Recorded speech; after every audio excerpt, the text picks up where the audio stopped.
میں سب سے زیادہ معاشی حالات کا شکار ہے، اور اس دور میں جہاں پر اپنا گھر چلانا، 2 وقت کی روٹی پوری کرنا مشکل ہو گیا ہے، وہیں پر اگر کوئی کسی کو فری کھانا مہیا کرے تو یہ بہت بڑے دل کی بات ہے۔ ہمارے ساتھ موجود ہیں عدنان تکا شاپیہ موجود ہیں، ہمارے ساتھ عدنان بھائی موجود ہیں۔ ہمیں پتہ چلا ہے انہوں نے ایک نیکی کی ٹوکری کے نام سے آغاز کیا ہوا ہے۔ ان سے جانتے ہیں انہوں نے کب سے یہ آغاز کیا ہے، کب سے غریب اور مزدور بے سہارا لوگوں کی کب سے مدد کر رہے ہیں، ان کو کھانا مہیا کر رہے ہیں۔ آئیے جانتے ہیں عدنان بھائی سے۔ جی السلام علیکم۔ جی وعلیکم السلام۔ عدنان بھائی، جیسا کہ میں نے پہلے بتایا ہے اس دور میں بہت مشکل حالات ہیں، تو آپ کے ذہن میں یہ آئیڈیا کب آیا اور یہ آپ نے کب سے کام شروع کیا؟ جی ناصر بھائی، سب سے پہلے تو آپ کا بہت بہت شکریہ، آپ میری سٹوری کی کوریج کے لیے آئے۔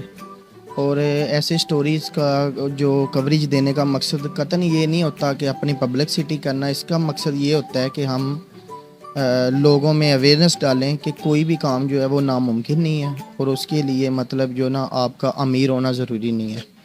اور آپ کا سوال یہ تھا کہ آپ کب سے ہم نے یہ سارا کچھ سٹارٹ کیا۔ تو یہ جب کرونا کی پہلی لہر آئی تھی پورے پاکستان میں، مزدور بے روزگار ہو چکے تھے، سفید پوش جو لوگ تھے وہ کسی کے آگے ہاتھ نہیں کر سکتے تھے، تو ان دنوں میں نے ایک سلطنت عثمانیہ کی ویڈیو دیکھی تھی، اس سے مجھے یہ آئیڈیا آیا، اور اس آئیڈیا کے بعد میں نے یہ شروع کیا۔ مطلب کہ اچھا، جب آپ نے یہ کام شروع کیا ہے تو یہ خود شروع کیا ہے یا کسی نے سپانسر کیا تھا؟ اس کے حوالے سے تھوڑا بہت۔ جی جب یہ میں نے شروع کیا، شروع تو میں نے خود ہی کیا تھا، ساتھ میں ہم نے ایک چندے کا باکس رکھا تھا، اور ہمارے پاس جتنے بھی کسٹمر آتے تھے وہ کوئی بندہ جو نا ہمارے سے مطلب آدھے سے زیادہ جو کسٹمر جو دیکھتے تھے نا، تو وہ اس میں اپنا بقایا جاتا ادھر ہی ڈال جاتے تھے۔ پھر آہستہ آہستہ بعد میں ہم نے وہ چندے والا باکس بھی اٹھا دیا، میرے ساتھ دوست وغیرہ بھی ایڈ ہو گئے۔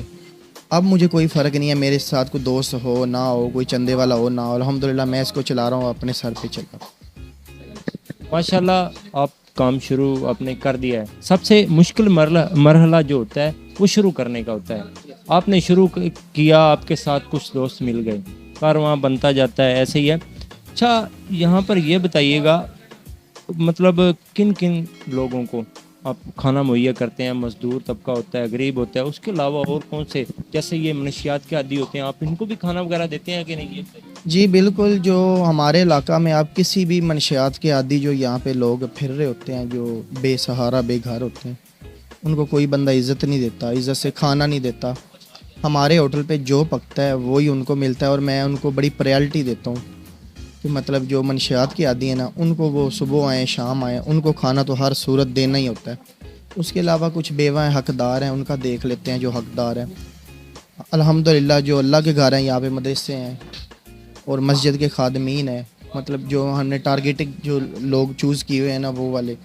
اور ویسے بھی کوئی آ جائے، یہاں پہ آتے رہتے ہیں لوگ، کوئی مزدور آ گیا، کوئی مطلب ویسے آ گیا، کوئی کام کی تلاش میں آ گیا، اس کو ہم کھانے کے بغیر نہیں جانے دیتے، کھانا کھا لے۔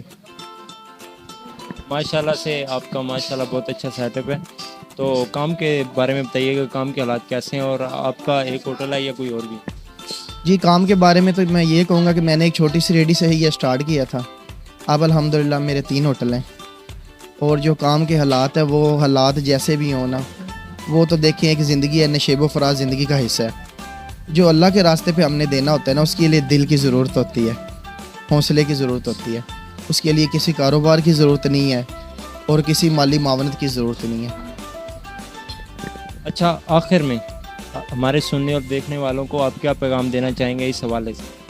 میں یہی پیغام دوں گا کہ ہم لوگ حج روزہ زکوٰۃ سب کچھ کرتے ہیں اور حقوق الباد کا خیال نہیں کرتے۔ ہمیں دیکھنا چاہیے کہ ہمارے ارد گرد لوگ کیسے رہ رہے ہیں۔ ہمارا آج کل المیہ یہ ہے کہ ہم کروڑ پتی ہو جاتے ہیں، ہمارے ساتھ والا پڑوسی جو ہے نا وہ بھوکا سو رہا ہوتا ہے۔ تو ہمیں اپنے خاندان میں ارد گرد اڑوس پڑوس، اور جو خاص کر کے میں یہ پیغام دوں گا کہ جو مزدور ہوتا ہے نا اس کا خیال کیا جائے۔ مزدور ہر دور میں ہر وقت میں پریشان ہی رہا ہے، وہ مہنگائی کے لحاظ سے لگا لیں یا گھریلو بجٹ کے لحاظ سے لگا لیں۔ تو میرا جو جتنے بھی ہمارے ناظرین دیکھتے ہیں آپ کے چینل سے، میں ان سے یہ ریکویسٹ کروں گا کہ آپ جتنا کر سکتے ہیں، اگر آپ کی 100 روپے کی گنجائش ہے آپ 100 روپے کا کسی کے لیے کریں، آپ کے پاس 1000 روپے کی گنجائش ہے 1000 روپے کا کریں۔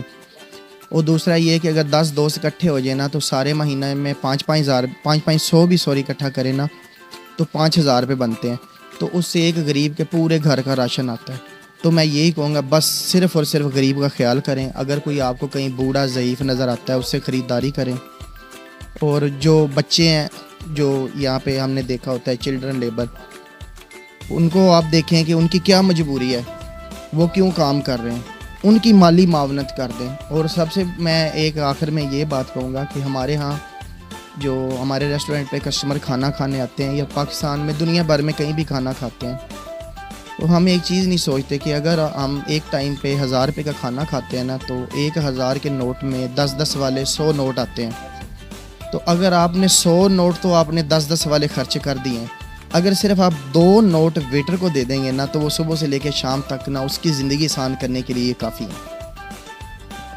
جی بالکل، ہمارے ساتھ موجود تھے عدنان، جن کا کہنا ہے کہ میں نے ایک ریڈی سے سٹارٹ کیا تھا کام، اور الحمدللہ ان کے پاس ماشاءاللہ سے 3 اپنے ہوٹل ہیں، اور ان کا یہاں پر یہ بھی کہنا تھا کہ اللہ کے دیے ہوئے میں سے اللہ کی راہ پر دینا بھی چاہیے، تاکہ جو ہمارے غریب غربا ہیں، ہمارے حالات ہیں ایسے، ہمیں حکومتوں پر یہ انحصار نہیں کرنا چاہیے، اپنی مدد آپ کے تحت لوگوں کی امداد کرنی چاہیے، مدد کرنی چاہیے، تاکہ ہم ایک قوم، ایک معاشرہ بہتر سے ترقی کر سکیں۔ اپنے میزبان مار محمد ناصر کو دیجیے اجازت، اللہ حافظ، پاکستان زندہ باد۔